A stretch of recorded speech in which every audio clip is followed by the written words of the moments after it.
আমাকে বলা হয়েছে আমি সুদখোর, বহুবার বলা হয়েছে। আপনারা সেটা গ্রহণ করেন নাই, কারণ গ্রামীণ ব্যাংকের মালিক আমি না।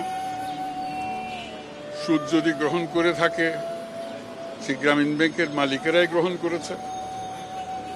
আমি যখন গ্রামীণ ব্যাংক থেকে আমাকে যখন বের করে দেওয়া হয়, তখন গ্রামীণ ব্যাংকের ৯৭% সদস্যের মালিক ছিল, গ্রামীণ ব্যাংকের মালিক ছিলেন তারা। ৯৭% মালিকানা আমাদের সদস্যদের কাছে ছিল। সুদ যদি গ্রহণ করে থাকেন, তারাই গ্রহণ করেছে।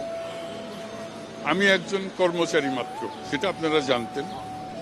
আমি গ্রামীণ ব্যাংকের মালিক ছিলাম না কখনো। কাজে আপনারা সেটা গ্রহণ করেন না।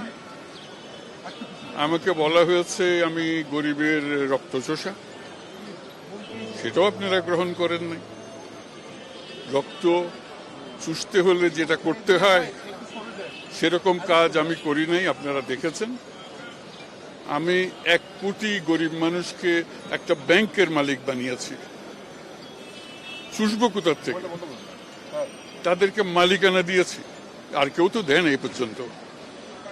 এটা তো সত্য ঘটনা, এখনো আছে তারা মালিক।